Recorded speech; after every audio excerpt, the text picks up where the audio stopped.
안녕하세요, 여러분. 피부과나 에스테틱 방문 없이 집에서 실천할 수 있는 5가지 스킨케어 팁을 소개하게 되어 정말 기쁩니다. 장담하건대 이 방법들을 꾸준히 실천하신다면 피부 컨디션에 놀라운 변화를 경험하실 수 있을 겁니다.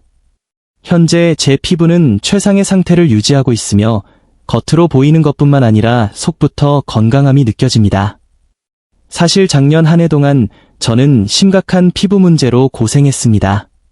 피부 장벽이 완전히 무너져 극심한 속당김과 건조함을 느꼈고 어떤 제품을 발라도 따갑고 아픈 총체적 난국이었죠. 그래서 작년 한 해 동안의 목표를 피부 장벽 회복으로 잡고 꾸준히 노력한 결과 지금의 건강한 피부를 되찾을 수 있었습니다. 본격적인 팁 공유에 앞서 제 피부 타입을 먼저 말씀드리겠습니다. 저는 T존은 번들거리고 U존, 은 매우 건조하고 민감한 복합성 피부를 가지고 있습니다. 또한 약해진 피부 장벽으로 인해 단순한 건조함을 넘어 심각한 수분 부족 현상, 탈수까지 겪고 있다는 점을 참고해 주시기 바랍니다. 첫 번째 팁은 현재 본인의 피부 상태에 맞춰 클렌징 루틴을 재설정하는 것입니다. 이것은 제가 피부를 회복하는 데 있어 가장 결정적인 역할을 한 방법입니다. 스킨케어에서 클렌징은 필수적인 단계이지만 아이러니컬하게도 피부에 가장 큰 손상을 줄 수 있는 단계이기도 합니다. 세정제에 포함된 계면 활성제 성분이 피부에 꼭 필요한 수분과 보습 인자까지 과도하게 씻어낼 수 있기 때문입니다. 실제로 제 주변에 매우 민감한 피부를 가진 지인이 있었는데 그녀는 이중 세안을 철저히 지키던 사람이었습니다.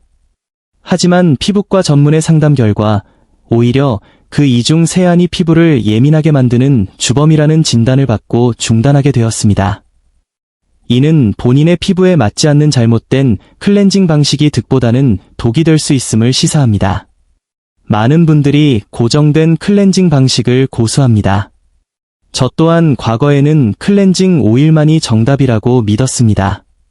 강력한 세정력으로 워터프루프 마스카라부터 베이스 메이크업, 자외선 차단제까지 한 번에 지워주는 간편함을 사랑했기 때문입니다. 하지만 시간이 지날수록 클렌징 오일이 제 피부에 과도한 자극을 주고 장벽을 약하게 만든다는 느낌을 받았습니다. 그래서 저는 작년 하반기부터 베이스 메이크업을 과감히 중단하고 클렌징 제품을 오일에서 클렌징 밀크로 교체했습니다. 클렌징 밀크는 일반적으로 훨씬 순하며 민감성이나 건성 피부에 권장되는 제형입니다. 수년간 오일을 사용해온 입장에서 확실히 말씀드리면 밀크 타입이 피부에 훨씬 부드럽게 작용합니다. 한 가지 일화를 말씀드리자면 클렌징 밀크로 바꾼 후 어느 날 너무 피곤해서 예전처럼 오일로 메이크업을 지운 적이 있습니다. 세안 직후 피부가 급격히 당기고 건조해지면서 수분이 몽땅 날아가는 듯한 느낌을 받았습니다. 그제야 저는 클렌징 밀크가 제 피부에 얼마나 순하게 작용하고 있었는지 뼈저리게 깨달았습니다. 현재 제가 정착한 제품은 듀이트리 하이 아미노 올 클렌징 밀크입니다. 마치 로션으로 마사지하듯 자외선 차단제와 잔여물을 부드럽게 녹여줍니다. 다만 포인트 메이크업까지 완벽히 지우긴 어려우므로 립 앤 아이 리무버를 따로 사용합니다. 풀 메이크업을 한 날에는 비플레인 녹두 클렌징 오일 같은 순한 성분의 오일을 선택적으로 사용합니다. 비플레인은 민감성 피부에도 부담 없는 순한 제품을 만드는 브랜드라 신뢰하고 있습니다. 또한 최근에는 리얼베리어 크림 클렌징 폼을 사용하기 시작했습니다. 원래 저는 폼 클렌저 특유의 뽀득거리고 건조한 마무리감 때문에 2차 세안을 하지 않았습니다. 하지만 이 제품은 크림 성분이 함유되어 있어 세안 후에도 피부가 촉촉하고 영양감이 느껴집니다. 결론적으로 중요한 것은 매일 달라지는 피부 컨디션을 세심하게 살피고 그날의 상태에 따라 클렌징 폼, 오일, 밀크를 유연하게 선택하여 사용하는 것입니다. 두 번째 팁은 피부의 유분과 수분 밸런스를 맞추는 것입니다. 노화가 진행됨에 따라 우리 피부는 자연적으로 유분과 지방질을 잃게 되는데 이는 자연스러운 현상이지만 건조함을 유발하는 주원인이 됩니다. 시중에는 수분을 공급하는 제품은 많지만 피부 속 수분을 가둬주는 유분막, 지방질, 연화제, 역할을 하는 제품은 의외로 찾기 어렵습니다. 수분만 채우고 이를 지켜줄 유분이 부족하면 밑 빠진 독에 물 붓기와 같습니다. 따라서 성분표에서 해바라기씨 오일, 아보카도 오일, 스쿠알란, 세라마이드, 지방산 같은 성분이 포함된 제품을 찾아보세요. 제형적으로는 버터처럼 녹아드는 텍스처를 추천합니다. 특히 아무리 수분 세럼을 발라도 속당김이 해결되지 않는다면 유분이 부족하다는 신호입니다. 제가 추천하는 제품은 유스 투 더 피플 슈퍼베리 하이드레이트 글로우 드림 마스크와 아벤느 트릭세라 로션입니다. 전자는 버터처럼 녹아들어 극강의 보습감을 주고 후자는 적절한 유수분 비율로 메이크업 전에 사용하기 좋습니다. 앞선 두 단계로 피부 장벽을 강화했음에도 불구하고 피부결이 거칠거나 안색이 칙칙하다면 세 번째 팁인 각질 제거에 주목해야 합니다. 저 역시 장벽은 회복되었지만 피부가 맑아 보이지 않아 고민하던 시기가 있었는데 원인은 묵은 각질이었습니다. 나이가 들면 피부 세포의 재생주기, 턴오버가 느려져 죽은 각질이 제때 탈락하지 못하기 때문입니다. 저는 물리적인 스크럽보다는 화학적 각질 제거제를 강력히 추천합니다. 물리적 자극은 접촉성 피부염이나 민감성 피부에 해가 될 수 있습니다. 제가 사용하는 제품은 폴라초이스 바하 BHA 리퀴드 각질 제거제입니다. 이 제품을 사용한 후 피부가 눈에 띄게 맑아졌고 주변에서 피부가 좋아졌다는 칭찬을 정말 많이 들었습니다.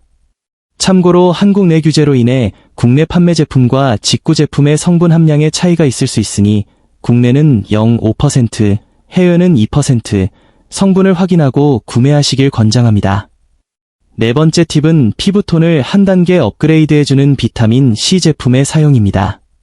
비타민 C는 강력한 항산화 효과뿐만 아니라 브라이트닝 효과가 있어 피부를 맑고 균일하며 윤기 있게 가꿔줍니다. 피부 본연의 건강함을 넘어 시각적인 광채를 원하신다면 비타민 C는 필수입니다. 저는 순수 비타민 C보다는 유도체 성분이 함유된 제품을 선호합니다. 유도체는 피부 자극이 덜하고 산화에 강해 보관이 용이하기 때문입니다. 제가 애정하는 제품은 라네즈 레디언시 크림과 스킨엘레 비타민 C 앰플입니다.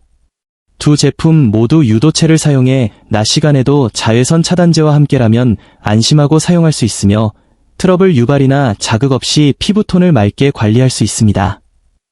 마지막 다섯 번째 팁은 피부가 뒤집어졌을 때 즉각적으로 대처할 수 있는 나만의 SOS 구원템을 마련하는 것입니다.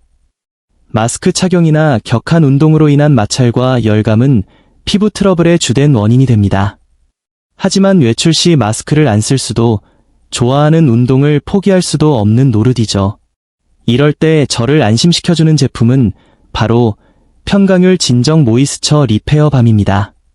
가격도 저렴하고 화려한 제품은 아니지만 판테놀, 시카, 스쿠알란 등 진정과 장벽 강화에 탁월한 성분들이 고농축되어 있습니다. 꾸덕꾸덕한 제형이 피부에 머물며 자극받은 부위를 빠르게 진정시켜줍니다. 여러분도 피부 비상사태에 믿고 쓸 수 있는 확실한 진정 제품을 하나쯤 구비해 두시길 바랍니다. 오늘 소개한 5가지 팁을 집에서 꼭 시도해 보시길 바랍니다.